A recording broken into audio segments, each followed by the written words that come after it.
Hi everyone, so welcome back to my videos, and as I said in my last video, I thought this time I would do something a little bit different. So I'm going to do some variegated ivy for you.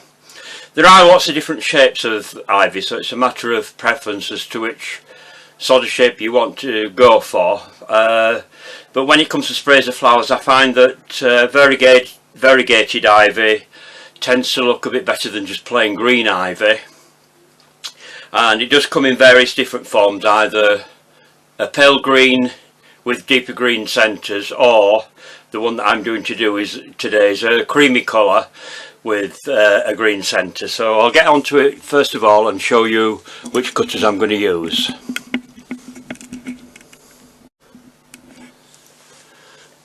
Right, so these are the cutters that I'm going to use for making my variegated ivy. These are cutters from FMM, which I would imagine are probably available quite widely. It's a plastic cutter, so they're quite inexpensive. You can pay quite a lot of money. If you buy the metal cutters, they are better because they're sharper, and especially if you're going to do a lot, then they're going to last a lot longer than the plastic ones are. And there are various different kinds of ivies. I haven't sorted mine out. I have lots of different kinds. I could have got them all out and spent a lot of time on that sort of thing, but I thought it was just simpler just to go for a simple ivy that most people can find the cutters for. So I'm just going to pop those to one side. Oops. And I have got some cream paste here. I've coloured this with some ivory from Sugar Flare, which is caramel / ivory. I use this when I'm piping on ivory cakes to colour the royal icing when I'm doing any piping on them. So it's a very good match for most ivory paste that sugar paste that you can get for doing your cakes. I have done this a little bit deeper than I would normally do, because I'd only put a tiny little bit in for royal icing if I'm going to pipe on an ivory cake. I'm just going to wipe my board then. Notice I've got a bit of green on from when I was doing my little blue Peter bit. And as per usual, I'm going to use my trusted grooved rolling pin to do the grooves. If you are using the other side of cell boards, or these type that have got grooves in them, then you're only going to be able to do a couple of leaves at a time. And if you're doing something like ivy, you do need a lot of it to make a spray up. So I'm just going to roll it out. I'm only going to do one of each size just to show you what they look like. Now I'm going to use a very thin wire for this. Hang on, I'm going to get my wires out. I'm actually using a 32 gauge wire here. Because you've got a lot of leaves together, you don't need a thick wire. And because the leaves are quite small, they're not heavy either, so they're not going to too much of a problem to when you put them into your spray. So I'm just going to do one groove up the middle here, because I'm only going to do one of each size.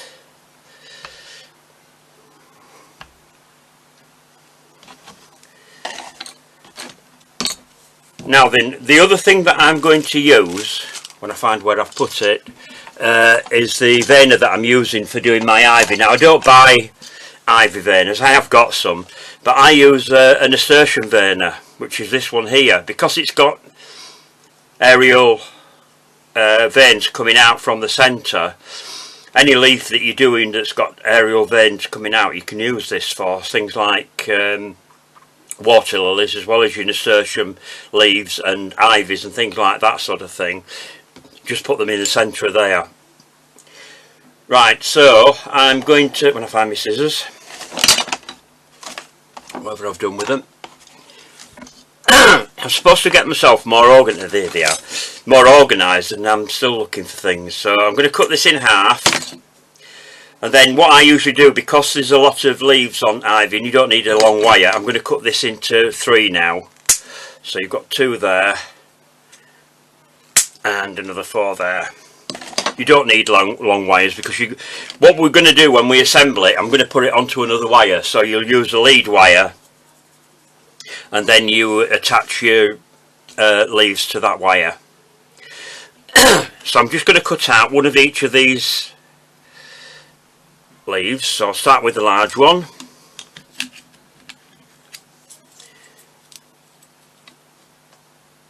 A medium one and a small one. Now it depends on, if you think about the length of the ivy you're going to do,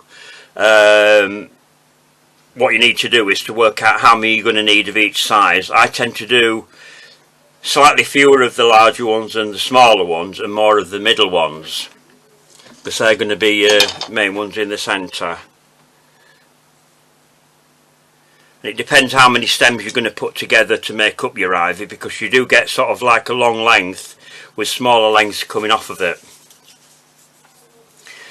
So I'll just get that back into my little plastic bag. These little resealable bags come in handy for this when you're doing small amounts of paste, and make sure that it's sealed up. Make sure you get any air out as well. So then, as per usual, onto your first finger and thumb and put your wire in it. Now I'm using green wires because you're not going to see the wires anyway, even if it does show through a little bit on this, because it's going to be painted green anyway, so that's going to cover that up. But the other reason is then it stops you necessarily having to cover all your wires when you come to assemble your spray together as well. So it saves on time, it saves on the amount of stem text you're going to use and everything else. I believe in making things as easy as possible, especially when you've got a lot to do for whatever you're doing it for. So we'll get onto the pad, and then I'm going to use my medium ball tool. Which one's that? That one. There we are. And just go around the edge of your leaves just to take off the excess on the edges, just to make them so they're not don't look thick, and they do look more realistic if you do this. But I always do it before you do any veining on it. As I've said before in previous videos, I can't see the point in veining a petal or a leaf and then going round the edge with a dog bone tool or a ball tool to take off the veining that you've already put on, because in the real thing the veining goes up to the edge of the leaf. So that's why I do it this way. Some people might not agree with me, but that's my way of doing it, and it's up to you to find whichever is the best way for you. Now where you've got your grooves in your leaf, that's the back of your leaf, so then your ridge on the back of your leaf goes down into there. So down into the middle of your veiner, pop the top on, give it a good press, and then shape it. Now ivy leaves are quite flat. Just get that. I'm trying to get this out of the sun because I've got sun pouring in the window here. To lift that up so you can see it. The veining is not very obvious on an ivy leaf, and they do grow quite flat. So what I prefer to do is to put them into my foam pad. I'll bring that back down when I've done these, vein these petals down, and give it a little bit of movement, because I find with anything in sugar, if it naturally is flat, in reality it never looks very realistic if you do it in sugar the same way.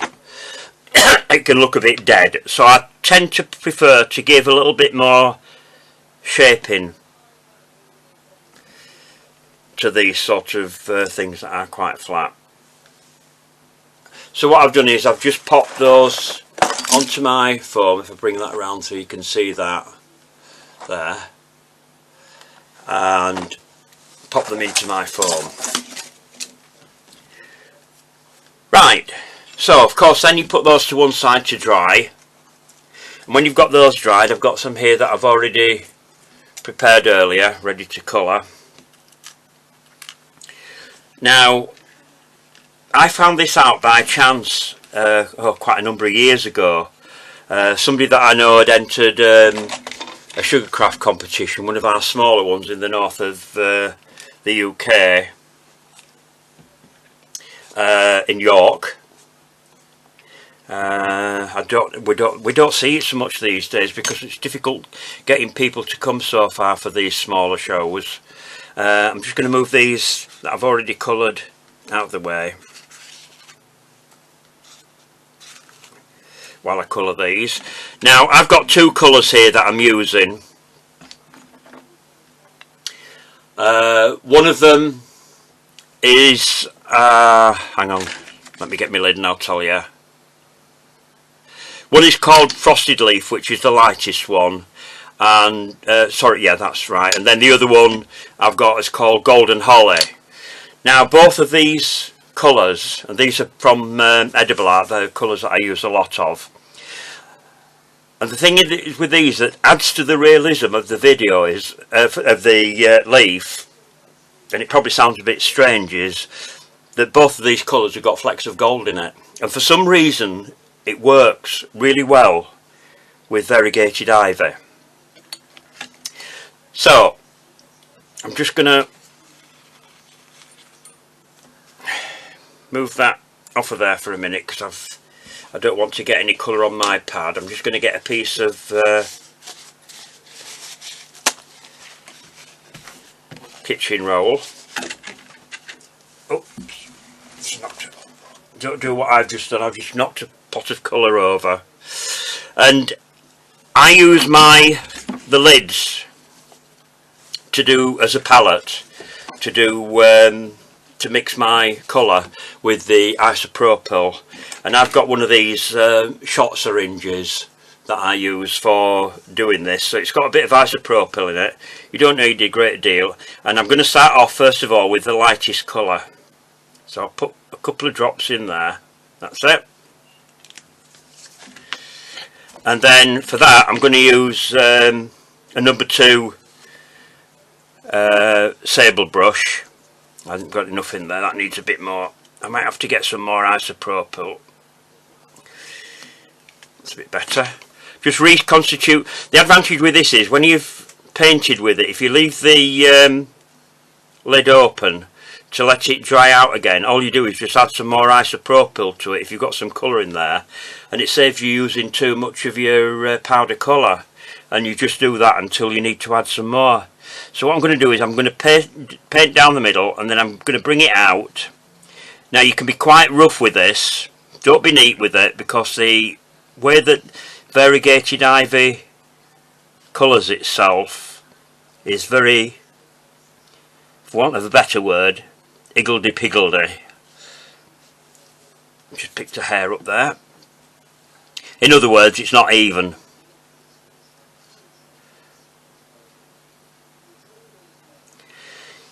If it comes right to the edge, don't worry about it. If you look at ivy, it's very, very uneven. So I'll just do another one of those. As you can see, where there was a wire was showing through a little bit on that one, that's covered that up. Just let your brush strokes do the work. Doesn't matter if it's a bit streaky, because that's the way that they are. It's one time, if you're good at painting, you can get away with it. Sometimes with some of the fine detail on some of the flowers, it's a little bit difficult if you're not good at painting. And I was never any good at art at school, but I find I can do things on a cake or making flowers that I could never do before. It's amazing what you find that you can do for yourself. And I had a lady the other day that left me remarks on saying she was only just starting and she wasn't very good at it and all that. And as I told her, I said, we've all got to start somewhere. Just keep at it, keep practicing, and you will get there. Right, so I've done that with the first coat, so you can let those dry. It doesn't take very long to dry if you're using isopropyl. By the time you finish your last leaf, your first one will be already dry. So next thing to do now is to clean that brush off. As always, I've got it looks really murky at the moment now. I've got some isopropyl here that I just use for cleaning my brushes when I've been varnishing or painting with anything. It brings all the colour off your brushes so they're ready to use again for whatever colour you're going to use next. Let's knock some flowers down, some leaves down that. Right, so now I'm going on to a much thinner brush. I've got a treble O sable brush here that I'm going to use for the darker colour, which is the Golden Holly. If you want to order from this firm, go to Edible Art, not Edible Art, Edable, so it's Enable Art, worldofcolour.co.uk. Right, so what I'm going to do is now I'm going to start from the centre again, and I'm going to bring the colour out, but not quite to the edge of the light green. So you're staying within it, so you've still got some of the light green showing, and just bringing the darker colour out from the centre.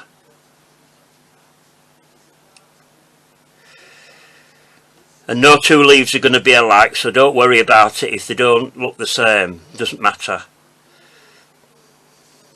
That's one.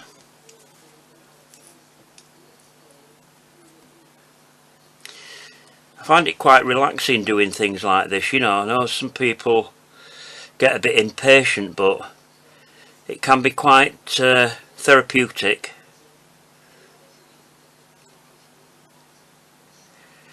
You've had a hard day at work, just switching yourself off and just sit down in a room on your own, lock the door from the kids or the husband or whoever it is, the wife, and just sit down and just immerse yourself in what you're doing. Right, that's that one done. The smaller ones are a little bit easier because you don't have quite as much colour. You just have to be a little bit careful you don't go too far to the edge. I need a bit more isopropyl in there.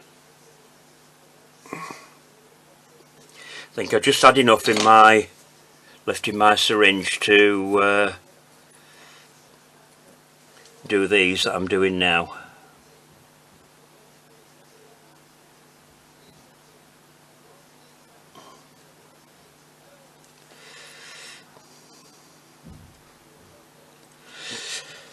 That's that one done.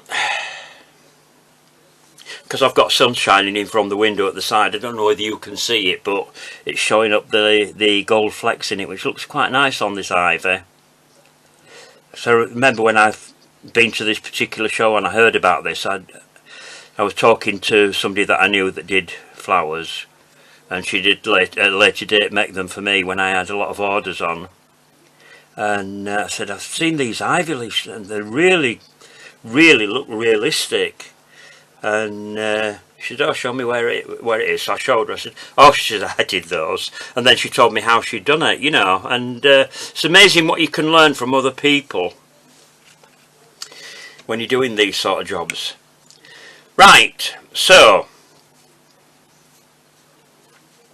what I'll do with those afterwards is I will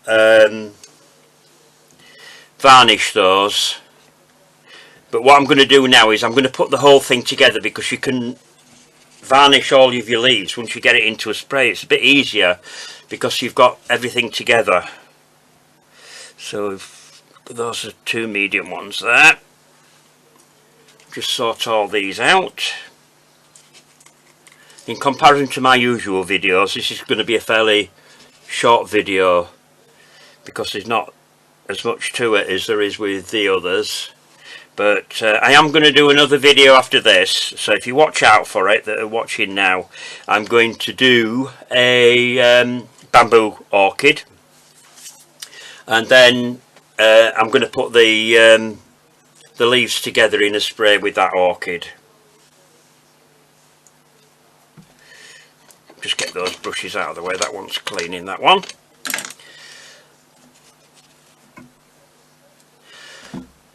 If you get yourself organised with this sort of thing, when you've got a lot of things to put together and sort all your sizes out, so you've got them all together, all ready to put into your spray, then it saves an awful lot of time. Medium one there, small ones.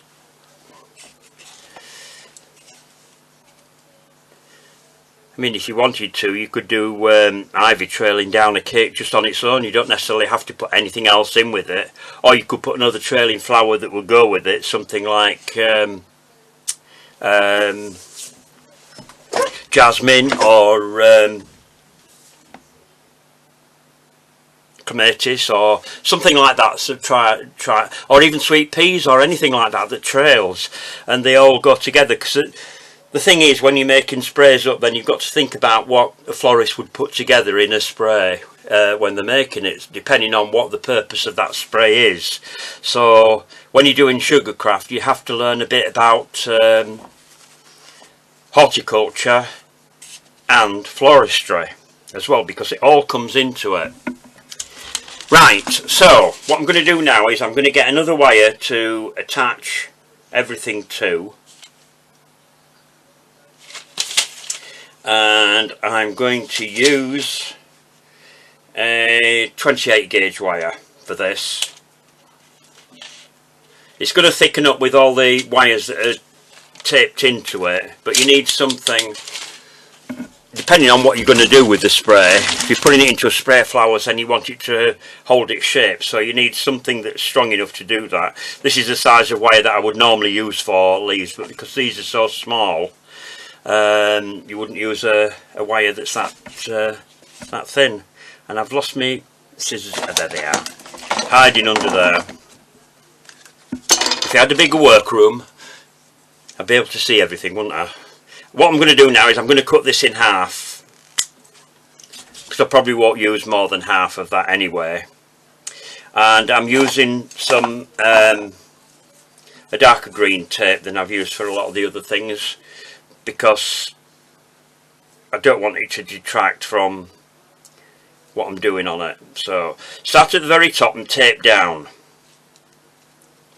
Now you're not going to put any leaves in yet until you've got probably a couple of inches or so of your wire covered. I'm just going to tip my camera up a little bit so you can see what I'm doing when I'm doing this. So there I've got probably 2 to 3 inches of wire showing, and then you put your first small leaf in. I'm leaving about ½ an inch of the wire. Now, always a bit difficult when you put your first one in to get it going. When you get more in, it's a lot easier to roll it between your finger and your thumb. So just tape down a little bit and put in another small one. Again, leaving about ½ an inch of the wire. Go on, roll. See, like I keep saying to everybody, it just proves that even people like myself have difficulty getting sprays started when you're just starting off with your first lot of wires. Once you've got 2 or 3 in, it'll be a lot easier. Right, so how many have I got there? 1, 2, 3, 4, 5. So I'm going to put another small one in there, because what I'm going to do is I'm going to do a couple of side shoots to go into this. And I can show you all of this as I go along, because there aren't as many components to this. That's a little bit too low down, is that? And just come up a little bit with my tape. There we are, there, and back down again.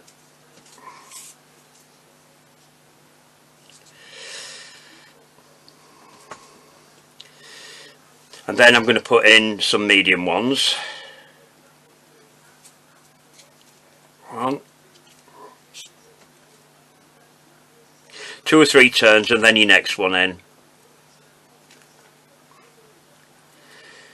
And I've just found another small one that I didn't know I had, but that doesn't matter. Down again. And then another one.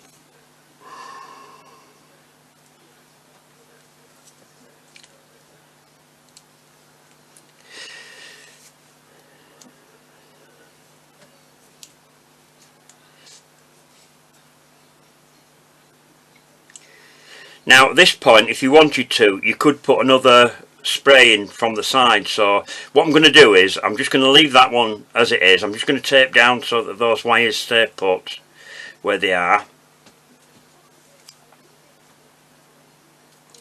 Make sure they're all in a line. Twist it round so you keep them all together. Just pop that to one side for a minute. Get the other piece of wire, and I'm just going to start again at the top. And just in case you're wondering, I am not going to leave it just poker straight like that. I will come on to that in a minute when I come on to adding these ivy leaves in. I'm just going to add one side sprig in for the sake of the video, and then because I don't want to bore you to death watching me do this. So again, leaving about half an inch.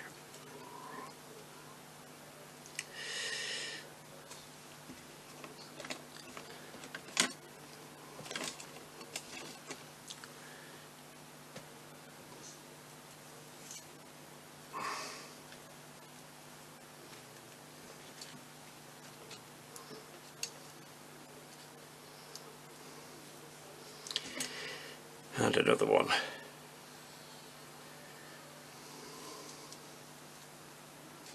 Doesn't matter if it's gone round the other side, but you can alter that once you get them in. Just pull it round,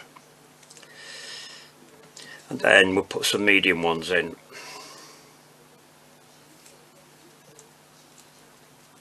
I'm going to put in that 3 in there, right.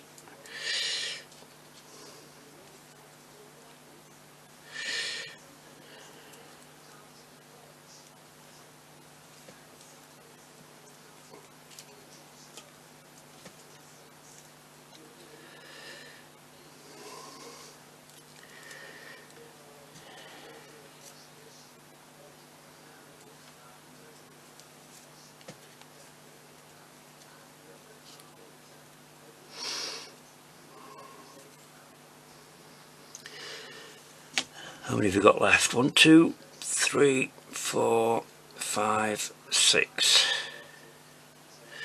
So I'm just going to put another one of those in. As I said before, it depends how big you want your spray to be. And what I'm going to do now is I'm going to add some larger ones in here.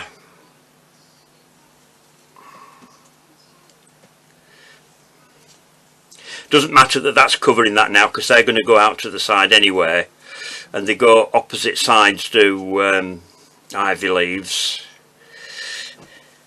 If you've got some ivy growing near you, or if a neighbour's got it growing in the garden or anything like that, go and have a look at it. If you can, ask them if you can cut a piece off so that you can copy it as well, because as I was told by judges in competitions, if you're going to do anything at all, get hold of the real flower and put it in front of you when you're copying it, then you can study all the detail. Some of the things I've done in my videos, I've had to go online and find pictures online to do them, so it depends what you're doing really. But if you're entering competitions, then everything has to be more realistic. The more real it looks, the better the marks you'll get. So I'm just going to tape that down to the bottom there.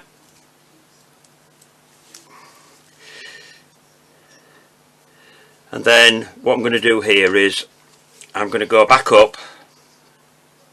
In fact, I'll tell you what, I'm going to put a couple of larger leaves in here. Just a couple.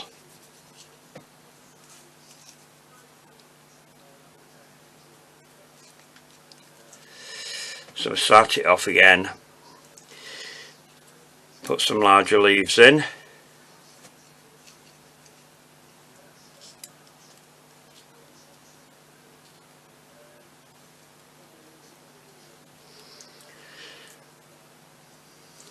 I can see the gold glistening in the sun here. I don't know whether you can see that on camera. It's very difficult for me to see when I look up at my monitor what you see. I won't see until I watch it back. Put another large one in there. Whoops. That one's slipped round to the side.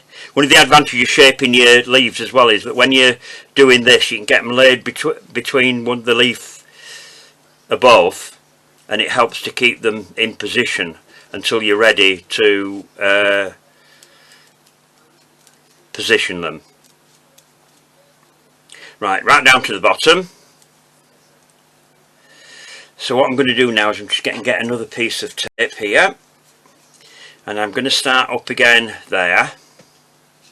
Now it depends how you want your spray to be. You could have lots of offshoots going off if you wanted to. So I'm just going to get that shoot there, and I'm going to pop that in to the side here. So I'm going to start just where the leaf starts there and tape down with it.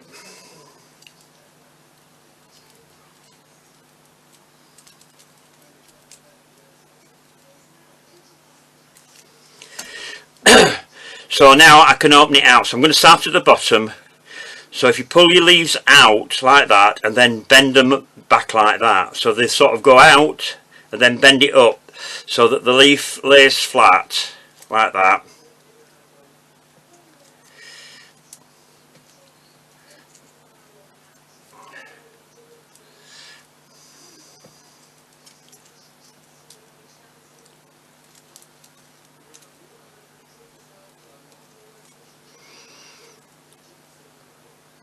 I've got gold on my fingers now, look. It's because I haven't varnished them. Normally, sometimes I varnish them before I put them into a spray. And this occasion I'm going to do the spray and then I'm going to varnish them, because once you've got them all on the stem, then you can get down it much faster than picking up individual leaves. And your last one there. And then with the end bit here, I'm just going to get it like that, and I'm just going to twist it round like that, so it goes into a sort of like a twist. And then we can go on to the other side,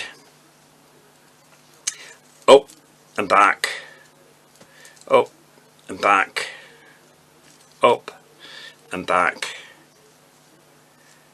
and just keep on going like that up your spray of leaves. Once you've got them all done, you can go in and play around with them to get them just exactly how you want them.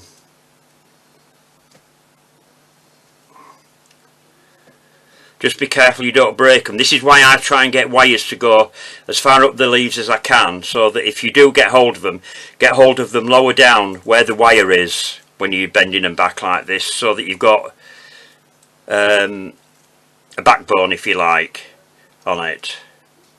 And you can twist it round to do that. Then again with the end, I'm just going to twist that round like that, and then you can bend your wires around like that so they're not straight. So if you bend it so that you've got sort of like bendy shapes like that, it makes your ivy look far more realistic. If I bring it up closer to the camera like that, and then you can carry on and do as many branches off as you want with that. So I hope you've enjoyed that, and you come back to see me in the next video with the what did I say I was going to do? Bamboo orchid. I've already got some of the parts made, so I will start on that. So I'm just going to move these leaves out of the way, and I'll do something with those afterwards. But as I say, I am going to varnish these. I'm just going to do a few now. Oops. Just knock some things down off my shelf.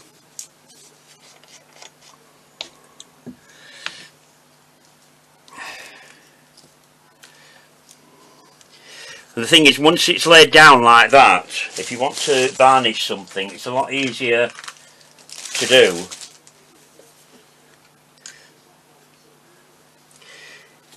When it's like that, so you can just go on and varnish all your leaves straight away. You don't have to move them around or lay them out or anything like that.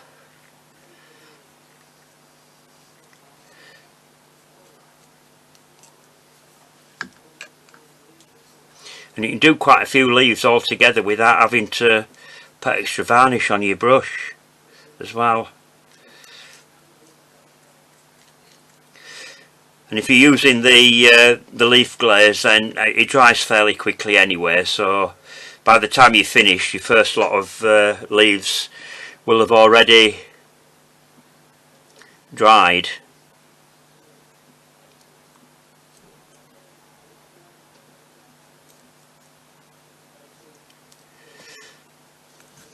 Oops.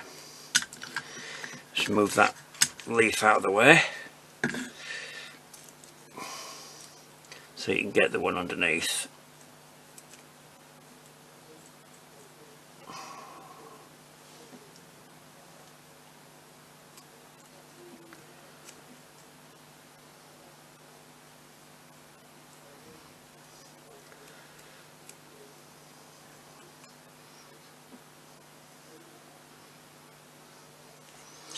There we are. So there are the varnish leaves. By the time they dry, they won't be quite as shiny as they are when they're wet. But you can see these that are drying down here. That also helps to keep your colour in place as well. Once you've varnished it, the colour's not going anywhere. So so there we are. A spray of ivy. Variegated ivy leaves. So thanks for watching anyway. Don't forget to subscribe to my channel. You'll be notified when any new videos come up.